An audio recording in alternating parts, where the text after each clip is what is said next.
नमस्कार दोस्तों, हमारे YouTube चैनल पर आपका स्वागत है जिसका नाम है टीचिंग मेथड्स। दोस्तों, आज हम देखेंगे हिंदी की शिक्षण विधियों के 15 अति महत्वपूर्ण प्रश्न। तो चलते हैं बिना कोई देर किए पहले प्रश्न पे। पहला प्रश्न है दोस्तों, प्राथमिक स्तर पर भाषा सिखाने की सर्वश्रेष्ठ विधि है। तो देखिए, प्राथमिक स्तर की बात हो रही है यहाँ पे, और भाषा सिखाने की सबसे श्रेष्ठ विधि कौन सी है? बच्चों को कहानी सुनाना। तो देखिए, आप अपने को सिखाना क्या है? भाषा सिखाना ना। तो केवल कहानी के माध्यम से भाषा सीख लेंगे? नहीं। और बच्चों के साथ अगर शिक्षक कविता गाएगा तो भी भाषा सीख लेंगे? नहीं। भाई, भाषा में क्या आते हैं? भाषा में 4 कौशल वो भी तो आएंगे, है ना। ऐसे नहीं है कि केवल एक कविता का पद्य आएगा, एक कहानी का आएगा, ऐसा नहीं होगा ना। बच्चों को पाठ्य पुस्तक पर आधारित वीडियो कार्यक्रम दिखाना। तो पाठ्य पुस्तक में तो सिद्धांत ज्ञान मिलता है बच्चों को, है ना। तो ये भी क्या हो जाएगा? विकल्प गलत है। यहाँ भाषा सिखाना है, यानी कि भाषा पर अधिकार करवाना है, बच्चों को भाषा की समझ करवाना है, भाषा पर पकड़ बनाना ना। तो होगा बच्चों को भाषा का प्रयोग करने के विभिन्न अवसर देना। देखिए, अवसर एक तो पॉजिटिव होता है आपके, है ना। पॉजिटिव कीवर्ड है अवसर देना, मौका देना बच्चों को ना। और प्राथमिक स्तर के लिए तो वेरी मोस्ट है ये अवसर देना ना। और देखिए, भाषा का जितना ज़्यादा प्रयोग करेंगे, जितनी ज़्यादा अभिव्यक्ति करेंगे, ग्रहण करेंगे, उतनी ज़्यादा भाषा सर्वश्रेष्ठ तरीके से सीखेंगे बच्चे। तो इस प्रकार जो पहला प्रश्न है दोस्तों, वहाँ विकल्प नंबर 3 बिल्कुल सही उत्तर होगा। आगे चलते हैं दूसरे प्रश्न पे। दोस्तों, दूसरा प्रश्न कहता है, भाषा हमारे परिवेश में बिखरी मिलती है, यह कथन किस पर लागू नहीं होता है? जो भाषा है वो हमारे परिवेश में है और ये कथन किस पर लागू नहीं होता है, ये चीज़ें पूछी गई, ठीक है। तो देखिए, भाषा प्रयोगशाला है, अखबार है, पास पड़ोस है या समाज है? तो परिवेश यानी कि हमारा जो समाज है ना, हमारा जो वातावरण है, हम रह रहे हैं, उसके जो चारों ओर का जो भी क्षेत्र है ना, तो वहाँ पे देखिए भाषा हम किससे सीखते हैं? उनमें से एक है जिसमें नहीं सीखते हैं। तो देखिए, हम समाज, हमारे आसपास चारों ओर समाज रहते हैं ना, हम खुद समाज में रहते हैं ना। तो सामाजिक जो अपने सदस्य हैं उनसे हम बड़े बुजुर्गों से सीखते हैं। समाज है यहीं पास पड़ोस कहलाता है ना, तो इससे भी हम भाषा सीखते हैं। और हमारे दैनिक जीवन में भाई हम अखबार भी तो देखते हैं, है ना, अखबार भी आते हैं, हम अखबार भी पढ़ के हम क्या सीखते हैं? हम भाषा सीखते हैं ना। ये चीज़ें हैं। विकल्प नंबर 2, विकल्प नंबर 3 और विकल्प नंबर 4, ये सारी की सारी परिवेश से संबंधित है, ठीक है। जबकि जो भाषा प्रयोगशाला है ये आ जाती है आपके विद्यालय में आ जाती है। भाषा प्रयोगशाला अपने परिवेश या समाज में थोड़ी ना रहती है ना, ये तो विद्यालय से संबंधित है। तो इस प्रकार प्रश्न संख्या जो आपके 2 है वह विकल्प नंबर 1 सही उत्तर हो जाएगा। चलते हैं प्रश्न संख्या 3 पर। प्रश्न संख्या 3 है कि भाषा के ग्रहणात्मक कौशल कौन से हैं? भाषा के ग्रहणात्मक कौशल कौन से हैं? तो देखिए, भाषा के कुल कौशल कितने हैं? 4, ठीक है, जिनमें ग्रहणात्मक 2 है और 2 कौन से हैं? अभिव्यक्तात्मक है, ठीक है, अभिव्यक्तात्मक। अब देखिए, 2 में तो अभिव्यक्ति होती है, वो कौन कौन से हैं? देख लो, क्रम देख लो आप। क्रम आ जाएगा, पहला कौन सा होगा? सुनना। दूसरा कौन सा जाएगा? बोलना। तीसरा जाएगा पढ़ना, और चौथा आ जाएगा आपके लिखना, ठीक है। अब इसमें देखिए, जो 1 नंबर आ जाता है सुनना। हम किसी की बातों को सुनेंगे तो क्या करेंगे? ग्रहण करेंगे। और 1 का विषय मतलब 3, है ना, 1 और 3 है ना, पढ़ना, ठीक है। यानी कि सुनना और पढ़ना ये तो हो जाएंगे आपके ग्रहणात्मक कौशल, यानी इसमें हम ग्रहण कर रहे हैं ना। जबकि जो 2 नंबर और 4 नंबर है, 2 और 4, 1 और 3 हो गए ग्रहण, 2 और 4 हो जाते हैं अभिव्यक्ति, है ना। हम बोलते हैं तो अपने विचारों की अभिव्यक्ति करते हैं, है ना। वो तो करते हैं मौखिक में बोलने में, और लिखित में करते हैं वो लिखना कौशल होता है। जैसे बोलना लिखना ये तो आ जाएंगे अभिव्यक्त में, और बाकी विकल्प तो गलत हो जाएंगे। तो इस प्रकार दोस्तों, भाषा के ग्रहणात्मक कौशल पूछे तो आपको करना है सुनना और पढ़ना। तो प्रश्न संख्या जो 3 है वहाँ विकल्प नंबर 3 बिल्कुल सही उत्तर हो जाएगा। आगे चलते हैं प्रश्न संख्या 4 पर। प्रश्न संख्या 4 है कि बच्चों को कहानियां सुनाने से क्या होता है? कल्पना शक्ति और चिंतन शक्ति का विकास होता है। बच्चे प्रश्न होते हैं, बच्चे अनुशासित रहते हैं, बच्चे शांत होकर सुनते हैं। देखिए, बच्चों को आप कहानियां सुना रहे हो ना, तो बच्चे शांत होकर सुनेंगे। देखिए, शांत होकर सुनेंगे ये कोई चीज़ ज़रूरी नहीं है शांत होकर सुनेंगे ना। बच्चे अनुशासित रहते हैं तो कहानियाँ सुनाते तो बच्चे अनुशासित रहते हैं, है ना, ये भी ज़रूरी नहीं है। और बच्चे प्रश्न होते हैं, प्रश्न तो वो कविता के माध्यम से भी हो सकते हैं, ज़रूर थोड़ी ना है कहानियाँ सुनाने से होंगे। कहानियाँ सुनाने की मुख्य विशेषता पर जाओ आप, है ना। कहानियाँ सुनाने से कल्पना शक्ति और चिंतन शक्ति का हमेशा विकास हो रहा है ना। जैसे एक कहानी के लिए उसके समान ही दूसरी कहानी बच्चे ना घर जाके सोचेंगे ना, वो अपने मानसिक मस्तिष्क पर जोर डालेंगे ना, चिंतन करेंगे और वो कल्पनाएं करेंगे। तो इस प्रकार प्रश्न संख्या जो 4 है दोस्तों, वहाँ विकल्प नंबर 1 सही उत्तर होगा। आगे चलते हैं प्रश्न संख्या 5 पर। बहुत अच्छा प्रश्न है प्रश्न संख्या 5 कि किस विधि में बच्चों की इंद्रियों को क्रियाशील करके सिखाया जाता है। बच्चों की जो इंद्रियां हैं यानी इंद्रियां, उनको क्या किया जाता है, क्रियाशील, यानी कि कहने का मतलब है वो इंद्रियों से क्या करते हैं, कार्य करते हैं, यानी कि करके सीखते हैं ना। करके सीखना पूछा है दोस्तों। अब करके सीखने पर जोर किस विधि में दिया जाता है। देखिए जैकटाट विधि लेखन की विधि है, ठीक है, लेखन की विधि है जैकटाट, लेखन कौशल की। बच्चा क्या करता है, पहले कोई शब्द लिखता है, अब वो अशुद्ध है या शुद्ध लिखा है उसने, उसकी फिर क्या करता है, जांच करता है, यानी कि खुद ही इसमें गलती करता है, खुद ही संशोधन करता है, यानी खुद ही करके इसमें सीखता है, स्वयं संशोधन करके सीखता है। ये जैकटाट विधि हुई। तो यहाँ पे इंद्रियां क्रियाशील नहीं होगी, तो ये विकल्प हट जाएगा यहाँ पे, ठीक है। समवाय विधि क्या होती है, भाषा संसर्ग या अव्याकृत विधि भी कहते हैं, यानी व्याकरण की शिक्षा अलग से न देकर पाठ के संदर्भ में दी जाती है। इकाई विधि मोरिसन की है ना। इकाई विधि में जो पूर्ण से अंश की ओर सिद्धांत चलता है, यानी कि पहले कोई भी चीज़ रहती है वो पूर्ण में या समग्र में रहती है, फिर उसके टुकड़े करके समझाते, तो ये भी नहीं है। बच्चों की इंद्रियों को क्रियाशील करती है मैडम मारिया मोंटेसरी, जो इटली की थी, उनकी विधि है मोंटेसरी विधि, या जिसका दूसरा नाम है साहचर्य विधि, ठीक है, जिसका दूसरा नाम है साहचर्य विधि, मोंटेसरी विधि, है ना। ये लेखन से संबंधित है। इसमें क्या होता है कि जो बालक है, बच्चे हैं, उनकी इंद्रियों को क्रियाशील करके यानी करके सिखाया जाता है। तो इस प्रकार आपके प्रश्न संख्या जो 5 है वहाँ विकल्प नंबर 4 बिल्कुल सही उत्तर हो जाता है। आगे चलते हैं दोस्तों प्रश्न संख्या 6 पर।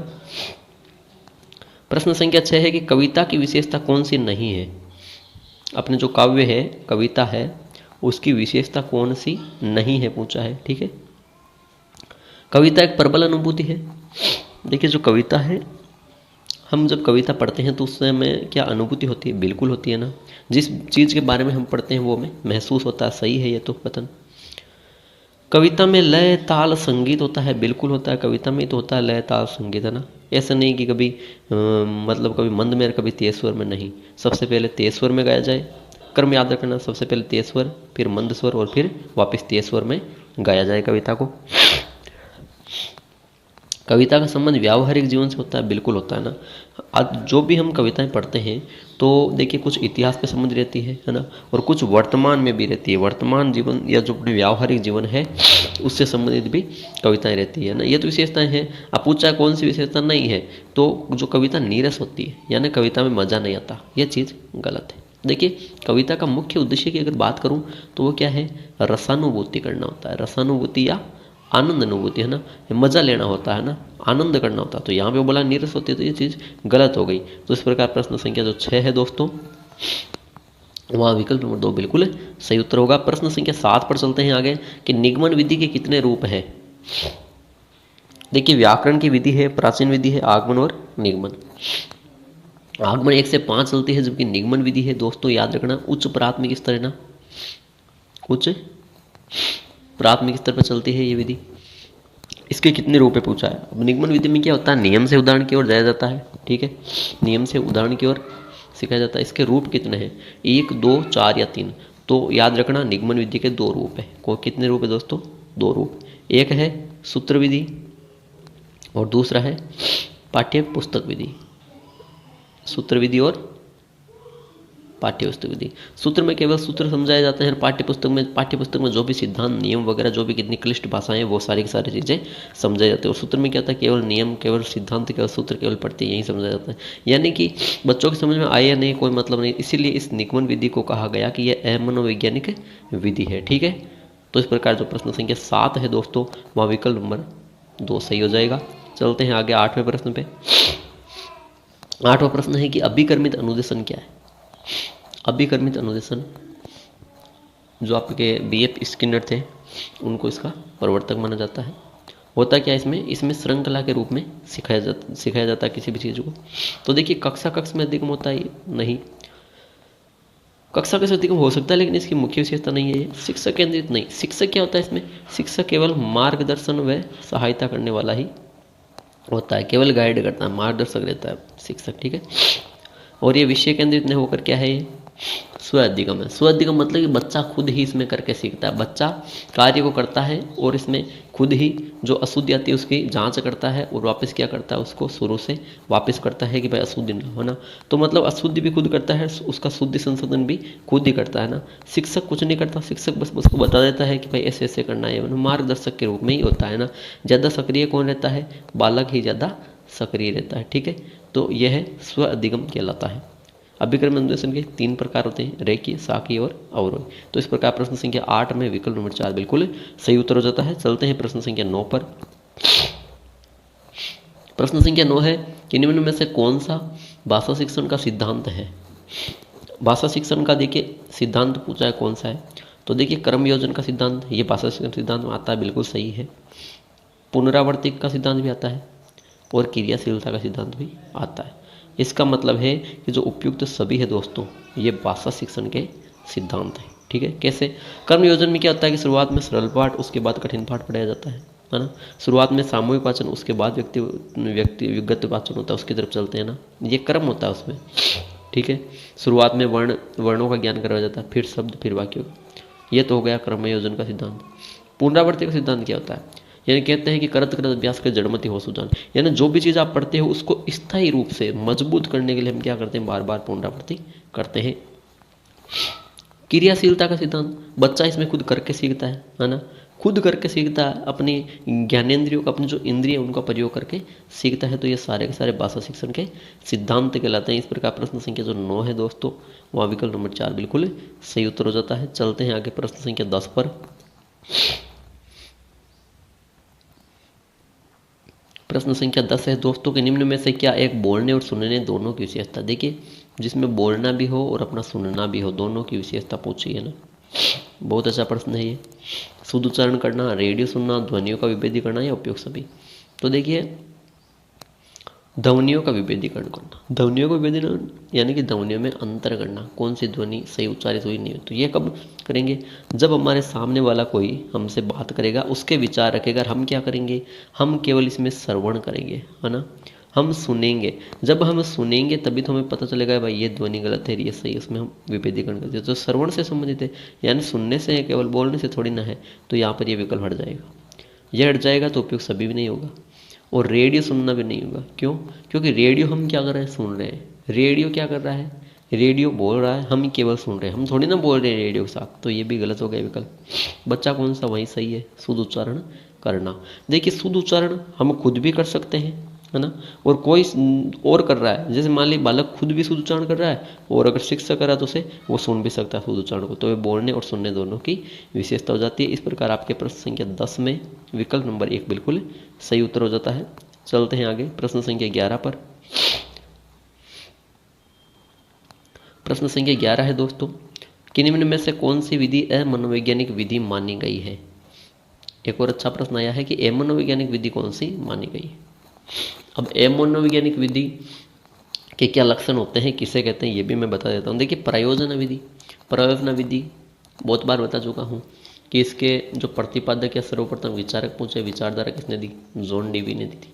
उन्हीं के शिष्य किलपेट्रिक आए, वो उनके जनक कहलाए प्रयोजन विधि के। इसमें जीवन की यथार्थता से संबंधित समस्या होती है। तो मतलब बच्चे कार्य करते हैं इसमें, बिल्कुल मना करके। और बच्चे जब सक्रिय रहेंगे, मनोवैज्ञानिक विधि वही होगी जिसमें बच्चे सक्रिय नहीं रहे, है ना, पहली बात। शिक्षक सक्रिय रहेंगे। दूसरी बात, जिसमें श्रव्य दृश्य सामग्री कोई आवश्यकता ही नहीं होती, है ना, उसे कहते हैं मनोवैज्ञानिक विधि। अब प्रयोजन विधि में तो बच्चे करके सीख रहे तो ये तो मनोवैज्ञानिक हो जाएगा, हट जाएगा ये विकल्प। फिर है गीत विधि। गीत विधि में बच्चा क्या करेगा, जैसे पद्य काव्य है, गीत है, वो गाएगा ना, उनका गान करेगा। तो यहाँ पर भी बच्चा सक्रिय है।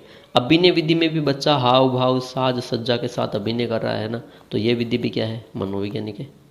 तो गीत विधि, अभिनय विधि और प्रयोजन विधि ये मनोवैज्ञानिक है। जबकि जो व्याख्यान विधि है दोस्तों, ये व्याख्यान विधि है शिक्षक केंद्रित। किस पे है, शिक्षक केंद्रित, है ना।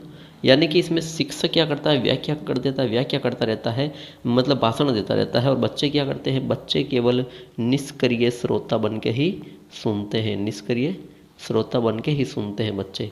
उससे कहते हैं यह मनोवैज्ञानिक विधि। इसमें कोई श्रव्य दृश्य सामग्री की आवश्यकता होती नहीं है ना, और ना ही बच्चे इसमें सक्रिय रहते। इस प्रकार से यह मनोवैज्ञानिक विधि माना गया है। तो दोस्तों प्रश्न संख्या 11 में आपके विकल्प नंबर 2 बिल्कुल सही उत्तर होगा। चलते हैं आगे प्रश्न संख्या 12 पर। एक बार देख लीजिए। देखिए 12वां प्रश्न क्या कह रहा है दोस्तों, शेषवर वाचन करते समय पुस्तक को बाएं हाथ में आंखों से कितनी दूरी पर रखना चाहिए। वाचन का दूसरा जो वाचन के दो प्रकार है, पहला मौन वाचन, दूसरा शेषवर। शेषवर प्राथमिक कक्षा में चलता है, मौन वाचन उच्च प्राथमिक में। ठीक है, तो देखिए जब आप शेषवर वाचन कर रहे हो यानी स्वर के साथ वाचन कर रहे हो, यानी कि कक्षा में कर रहे हो सबके सामने, तो पुस्तक के बारे में आया है कि पुस्तक को कैसे पकड़े। तो देखिए पहला प्रश्न ये पूछ सकते हैं कि पुस्तक को किस हाथ में पकड़ सकते हो ना, ये प्रश्न बन रहा है। ठीक है, पुस्तक आप कौन से हाथ में पकड़ो, बाएं हाथ में। आंखों से कितनी दूरी पर रखोगे, ये दूसरा प्रश्न बनेगा। और एक और प्रश्न बनेगा कि कोण कितने का होगा। तीसरा प्रश्न बनेगा कि उस समय हाथ से जब पकड़ेंगे तो कोण कितने का बनेगा।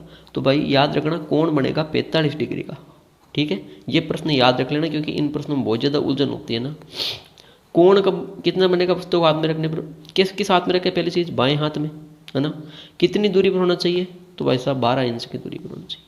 7, 10, 15 नहीं, बल्कि 12 इंच की दूरी पर पुस्तक बाएं हाथ में आंखों से होनी चाहिए, जिसमें कोण कितना बने, हाथ पर 45 डिग्री का कोण बनना चाहिए। ठीक है, ये इसका नियम है। तो इस प्रकार आपके जो प्रश्न संख्या 12 है दोस्तों, वह विकल्प नंबर 3 बिल्कुल सही हो जाता है। चलते हैं आगे प्रश्न संख्या 13 पर। प्रश्न संख्या 13 है कि उपचारात्मक शिक्षण का क्या उद्देश्य है। उपचारात्मक शिक्षण का उद्देश्य पूछा। तो देखिए छात्रों की जो त्रुटियां हैं उसका पता लगाना। आप त्रुटियों को पता हम किस में लगाते हैं, निदानात्मक। ठीक है, निदानात्मक परीक्षण में लगाते हैं, ये विकल्प हट जाएगा। विषय के प्रति रुचि, वो तो उपचार के बाद अगर सुधार होगा तो होगी, ये भी गलत होगा। और छात्रों की प्रगति का ज्ञान करेंगे उस, तो ये तो उपलब्धि परीक्षण हो जाएगा ना, कि उसने उपलब्धि कितनी अर्जित कि ये उपलब्धि परीक्षण, या इसे ज्ञानार्जन या फिर निष्पत्ति परीक्षण कहा जाता है, एक चीज होती है, ये हट जाएगा। उपचारात्मक शिक्षण पूछा है ना, उपचार करना, तो जो भी जिस क्षेत्र में छात्र पिछड़ा हुआ उस पिछड़ापन को हम क्या करेंगे, दूर कर देंगे, उपचारात्मक शिक्षण का उद्देश्य हो जाएगा। तो इस प्रकार आपके प्रश्न संख्या 13 में विकल्प नंबर 3 बिल्कुल सही उत्तर होगा। आगे चलते हैं प्रश्न संख्या 14 पर। प्रश्न संख्या 14 है कि बहुभाषी कक्षा में मातृभाषा के प्रयोग को क्या करें। बहुभाषी कक्षा है यानी कि एक से अधिक भाषाएं चल रही है, वहां पे आप मातृभाषा प्रयोग का क्या करेंगे, स्वीकार करोगे, अस्वीकार किया जाना चाहिए, अनदेखा किया जाना चाहिए, अधिक महत्व नहीं दिया जाए। देखिए अधिक महत्व नहीं दिया जाए तो फिर मतलब नहीं है, और अनदेखा छात्र की किसी भी चीज को शिक्षक अनदेखा कर ही नहीं सकता ना। अस्वीकार करे या स्वीकार करे, तो स्वीकार करना चाहिए, है ना। शिक्षक को बच्चों की मातृभाषा का प्रयोग को सम्मान करना चाहिए, स्वीकार करना चाहिए, न कि अस्वीकार करें, है ना। अस्वीकार गलत हो गया। क्यों, क्योंकि देखिए बच्चा है, विद्यालय में आता है तो किस भाषा के साथ आता है, हमेशा मातृभाषा के साथ आता है। अब उसे हिंदी पढ़ानी है ना, तो कैसे पढ़ाएंगे कि जो हिंदी के शब्द हैं उनका तुलना करेंगे मातृभाषा से, है ना, कि भाई मातृभाषा में ये शब्द है, इसको हिंदी में ये शब्द कहा जाता है ना, तो उसे हम मातृभाषा को स्वीकार करेंगे, तभी बच्चा बहुभाषिक बन पाएगा, है ना। तो इस प्रकार आपके जो प्रश्न संख्या 14 है वहाँ विकल्प नंबर 1 बिल्कुल सही उत्तर होगा। आगे चलते हैं आज के अंतिम प्रश्न पे, प्रश्न संख्या 15। प्रश्न संख्या 15 है दोस्तों कि निम्न में से कौन सा कथन सही है, कौन सा कथन सही पूछा है। तो देखिए चार्ट और ग्राफ श्रव्य दृश्य सामग्री है। देखिए जो चार्ट है या ग्राफ है ना, ये केवल दृश्य है, श्रव्य सामग्री नहीं है, हम इसको देख सकते हैं। चार्ट का प्रयोग केवल, या केवल हटा दो आप, गलत आ गया, केवल हिंदी शिक्षण में ही किया जाता है, नहीं, ही गलत आ गया, केवल आ गया नेगेटिव शब्द। केवल हिंदी में नहीं कर सकते, बल्कि हम अन्य विषयों में भी चार्ट का उपयोग बिल्कुल कर सकते हैं, तो ये विकल्प भी हट जाएगा। फिर है कि शिक्षण में कुशलता के लिए श्रव्य दृश्य सामग्री उपयोगी नहीं है। अगर उपयोगी नहीं होती तो फिर इसका हम प्रयोग क्यों करते हैं, क्यों इतने पैसे खर्च करने पड़ते हैं ना, भाई इसके पैसे लगते हैं, है ना, खर्चीली होती है। तो उपयोगी नहीं है तभी हम इसका प्रयोग नहीं करते, ये भी हट जाएगा। बच्चा की श्रव्य दृश्य सामग्री छात्रों के लिए उपयोगी है, बिल्कुल बच्चों के लिए जो श्रव्य दृश्य सामग्री है वो क्या है, छात्रों के लिए उपयोगी है ना। ये इससे क्या होता है कि छात्रों में रुचि उत्पन्न होती है, जिज्ञासा उत्पन्न होती है ना, प्रभावशाली शिक्षण होता है। ठीक है, तो इस प्रकार आपका जो प्रश्न संख्या 15 है दोस्तों, वहाँ विकल्प नंबर 4 बिल्कुल सही उत्तर हो जाएगा। तो दोस्तों ये थे आज के हिंदी शिक्षण विधियों के आपके 15 अति महत्वपूर्ण प्रश्न, जो कि एग्जाम की दृष्टि से वेरी इंपॉर्टेंट है।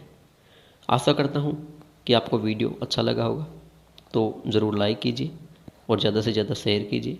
और हाँ हमारे दोस्तों यूट्यूब चैनल को सब्सक्राइब भी कीजिए। ठीक है दोस्तों, धन्यवाद।